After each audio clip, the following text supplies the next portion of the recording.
As I said, it is December this week. Can you believe it? Less cheer this Christmas, though, for many across the country as the cost of living crisis squeezes household budgets. But one initiative is hoping to bring some joy. A fundraiser has been launched to encourage football fans to rehome pre-loved football shirts to cash-strapped families this Christmas.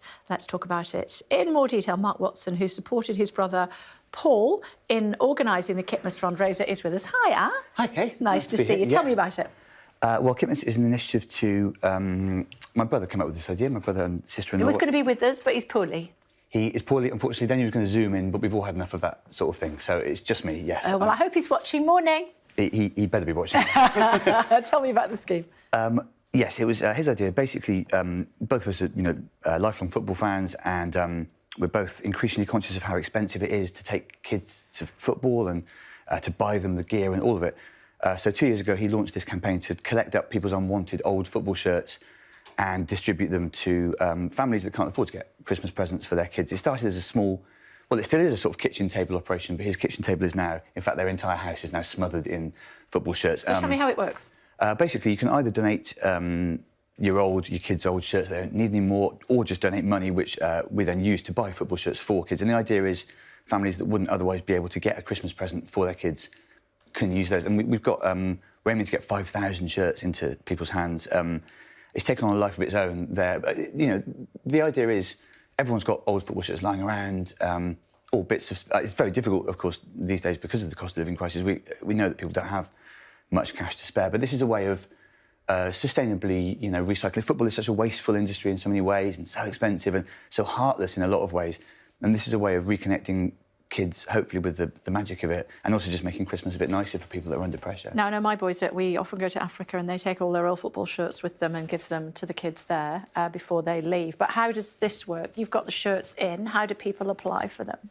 Yes, the way it works is that, as I say, my brother and sister-in-law are swamped with football shirts. Yeah. They arrive at their house and then they send them out to various community groups or to individuals. There are lots of ways the shirts can be distributed.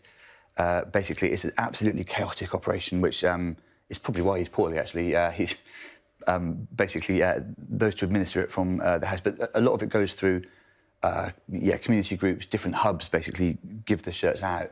All the information is online, obviously, but the idea is everyone that applies ends up with, some sort of a shirt. They only try to deal with shirts in good condition, and they're buying good ones. And constantly. Are they always appropriate when they come, or does your sister-in-law and your brother launder them and wrap them, and what happens? They make them nice, yeah, and they're also trying to buy new ones. Because, again, of course, football shirts are incredibly expensive, and we're always trying to appeal to clubs to maybe do them at discount and things like that, just using every kind of dodge that we can. Do the clubs not help with that? Well, one of the reasons I'm wearing the colours of my own team, Bristol City, is to sort of try to chivvy them.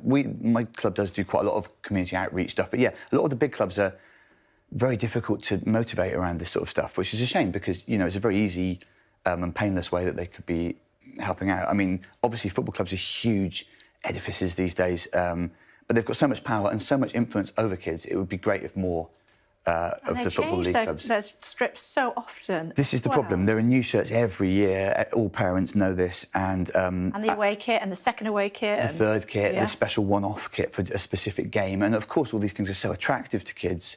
But it's impossible. The shirts are 50, 60 quid upwards sometimes. Plus the cost of actually taking kids to matches is enormous. And I think clubs are all aware of this. So this is an easy way. I'm basically out and out asking football clubs to come forward and help us with this. And are there any particular shirts that you and your brother and your sister-in-law need? Are there particular sizes, particular clubs? It's funny. There is the danger of delivering a Christmas present, which would be the absolutely worst thing a kid could have, like a Man United shirt to a young Liverpool fan or something. Yeah, that would be bad. Basically, it's pretty much come one, come all. As long as they're in kind of serviceable condition. As I say, obviously, it's nice to have donations from football clubs of new gear, but also really any shirts that if you've got kids and you've, as you say, they've been through various football shirts. Everyone's got them knocking about, but the money that comes in, we used to buy kind of up-to-date shirts that would keep most kids happy. We try and avoid the most divisive clubs, again, in case we make Christmas Day worse. OK, so which are the most popular shirts? Often it is actually shirts like the big Spanish like Real Madrid, Barcelona, I think, because those are quite have a sort of exoticism to kids, but again, they're just not very affordable. But also, almost, any shirt can be beloved by a kid. We've put some very unusual shirts into the hands of, because in a way, to kids of a certain age, it almost doesn't matter what the team is. It's just about having a shirt, having something to belong to and wear. Which is the most popular? It must be Man U. To be honest, it probably is, but it's hard for me to say that out loud. You're hoping it's going to be Bristol after this? I'm hoping that a year on from now, Bristol City is sort of the main club in the country as a result of this initiative. Although that comes with its own problems, actually. Yeah, we don't want to get so big that we're priced out of it. How many shirts have you managed to pass on so far? Well, the target amount to raise is £10,000, but the number of shirts is changing day by day. The target is 5,000, and we're but somewhere it's not the first year you've done it, is it? No, this is the third consecutive year, and it's gone from 1 to 2 to approaching 5. And also, people can do their own little initiatives. There's a parallel one going on in Canada. Again, if you look on the crowdfunder, you can see there are ways you can sort of set up your own localised ones to ease the burden on Paul and Lizzie. So, yeah, we're hoping to sort of set up lots of kind of splinter movements along the same lines and just get as many people redistributing shirts as possible. Yeah, well, we wish Paul better, and hopefully next time you come in, he'll be able to come with you. He'll feel better once the appeal starts perking up even further, I'm sure. So, yeah. It's good to talk to you. Thank you. Thanks for having us. Thanks a lot. Really appreciate it. Coming up after the break, we'll bring you the interview